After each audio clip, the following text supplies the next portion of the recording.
information to present to you today, and we're going to do it. I'm going to introduce to you Chief Rick Weifels, and he's going to give you that information, and then he will stand for questions afterwards. Good afternoon, everyone. Before I get into a series of bullet points that I had prearranged for this event, I'd just like to tell everybody that the public is not any kind of danger of any kind. At least we believe that. With that said, I'm going to get right into the details. After 29 harrowing days, Jasmine Block is safe and has been reunited with her family. She was kidnapped, held against her will, and repeatedly assaulted during her captivity. Until yesterday afternoon, when she escaped and bravely reached out for some help. Block was approached outside of her home on August 8th by a family acquaintance, Thomas Barker. Barker indicated that he needed help with a family situation. Because she knew him, Block offered to help and enter his vehicle. He drove her back to her home in Carlos, but once inside, Jasmine Block's nightmare just began. Barker tied her up with zip ties, and then he, his roommate, and a friend over the next several weeks repeatedly assaulted Ms. Block and threatened her with weapons. Over the past week, the men took Jasmine from Barker's home to several locations, including a cornfield and a foreclosed property in Grant County. It was from there that she escaped when the three men left her alone to get food. This was the first time she'd been left alone in 29 days.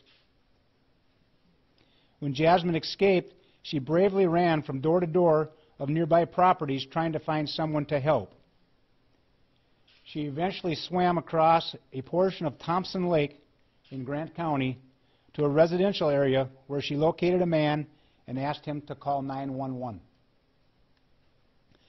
3 men are being held in the Douglas County Jail on probable cause of kidnapping, false imprisonment, and assault. The 3 men are on the board up there. Thomas Barker, age 32, from Carlos, Minnesota. Stephen Powers, age 20, from Mankato. And Joshua Holby, 31, also of Carlos. Specific charges will be determined over the course of the next few days by the Douglas County Attorney's Office. This remains an ongoing investigation, and we're still learning many details about what happened. We're asking farmers in Grant County, Pope County, and Douglas County to check their cornfields for damages associated with a vehicle driving through them. We want to identify the specific fields through which they drove with Ms. Block. We're also asking anglers at Thompson Lake to report any clothing located or floating in or on the shoreline. Jasmine lost her shoes and her pants while she swam in that lake. And lastly, we ask that you respect the family's privacy during this extreme and difficult time. The agencies involved in this is lengthy, but it's important to note that we take partnerships incredibly important and a key foundation to solving crimes of this nature. The agencies involved in this investigation, besides the Alexandria Police Department, are Douglas County Sheriff's Office, the Minnesota Bureau of Criminal Apprehension, the FBI, also the Federal Bureau of Investigation, the West Central Minnesota Drug Task and the West Central Minnesota Crime Task Force, the Minnesota Department of Corrections, the Minnesota State Patrol, Pope County Sheriff's Office, Grant County Sheriff's Office, Glenwood Police Department, Alexandria Fire Department, LifeLink, North Ambulance, Minnesota Department of Natural Resources, the Otter Tail County SWAT Team, and North Star Search and Rescue. With that said, I open it up for questions. Yes, sir. Do you have any details on the nature of the assault that happened on that farm when she was being held? Was it just physical, or can you get more elaborate than that? It was both physical assault and sexual assault. How did you find her 3 suspects? You kind of gotten away from her place of captivity. So the suspects are probably trying, I'm assuming some of these, by the way, everything I just told you is something that we believe. This is an active investigation and still going on. Everything is subject to be different when the final story is told. With that point stated, the suspects were in search of a place to hide their identity, we believe. Rural Grant County, staying in cornfields and wooded areas. And they had Ms. Block with her the entire time. And I'm not sure if I answered your question, but if not, go ahead again. She calls 911, you get word, you get your, law enforcement to her, but now it's where do we find the three suspects? How did you track them down yesterday? Very good. It's also an interesting part of the story. So Ms. Block escapes. She runs to the farmer's location. He takes her into the security of his vehicle. Gets the story told and decides that the best place for him, because now he's intimidated or scared for his own, that he's going to take this young victim to a local community of Elbow Lake. Well, he's either on his way or he's there. I don't have that determined at this moment. She actually identifies one of the vehicles that had been involved with her, which was being driven by, I believe, Mr. Stephen Powers. Is that correct? Yes. And Mr. Powers was arrested. Matter of fact, he's on the phone with the dispatchers talking about, the 911 dispatchers talking about what's happening. When this woman, or this victim, identifies the vehicle, they summons police and get him stopped and arrested. That leaves two other people, the two other suspects at large, and we believe that they're together, which in the end turned out to be that they were together. We knew what they were driving. We put out a search notice to all local law enforcement, actually statewide. A trooper down by Glenwood spotted their vehicle, in which they were stopped shortly thereafter and arrested at a residence in Glenwood. Chief, can you talk about the heroism of the young woman escaping? Unbelievable young woman. We are all proud of her on behalf of the police department, all the emergency response people. It's an amazing story when you have something like this happen. They become a part of a very close family. She's an amazing woman with a lot of strength, young lady with a lot of strength. We think a lot of her family.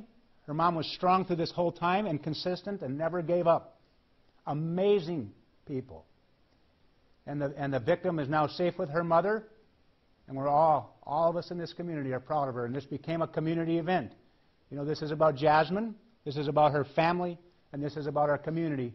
And it's with the work that happened, working together as a community and as a family, building partnerships and relationships with all these people that made the information fly around in a trusting fashion. So when this farmer saw this young lady, he was able to name her before she was able to even say any words, because he knew exactly what this story was all about. And so it's just a perfect example of what it's like to be transparent, to be out there, to work with you folks as well, to help share that information, to make sure that the right thing can happen, and that was to bring Jasmine home safely. Chief, if you can touch on why did they focus on her specifically? The first suspect, Thomas Barker, was a previous acquaintance with their neighborhood and of her. So she knew him. And not like regularly knew him, but knew of him, and it was an familiar is the word I'm looking for, of his vehicle. When he approached their house in a friendly way with his vehicle, she recognized his vehicle, as in the audio of how it sounded. Keep in mind, it's the middle of the night. She leaves her house, goes sees what Mr. Barker wanted, and I'll use the word, he tricked her. He tricked her into saying that he would like her to come and help with a family situation. And Jasmine was already familiar with the other family members who did not live with him in that neighborhood. She's thinking it's trusting and honest. She goes, I'll just go with you right now. So she gets in the car, except for he takes her to Carlos and ties her up. Do they know each other? Any previous arrests? How are these three tied together? So the suspects, Thomas Barker and Joshua Holby, lived together out in Carlos. Suspect Stephen Powers from Mankato is a previous known friend to Mr. Barker. He coincidentally came up for a visit a week or so into this and became a part of it. I'm sorry, Chief, which two lived together? Mr. Thomas Barker and Mr. Joshua Holby. I'd like to go over here, yes? Did they say why they targeted her? No one has stated why they targeted her specifically. Yes, Beth. Do you have any reason to believe that they're involved with any other missing persons cases or abductions in the area? We sure hope not. As a matter of fact, I'm not even familiar with a missing or abducted case in the area. We don't believe that there are other victims that are part of their story right now. And we also, obviously, they're in custody. We don't think as a whole is at any risk. Have they given any reason for what they did? I got to tell you, I come from a simple life, and to understand human mind to that capacity is something I couldn't even get close to. Chief, were they feeding her? They did feed her. She did not starve her. They did feed her food, various things, from Taco Bell to fast food, different things from time to time. I don't know about how regular or anything of those natures. They did keep her in a secure part of the house where she couldn't leave, in the back part of the house, oftentimes in a closet. And always tied up? Or?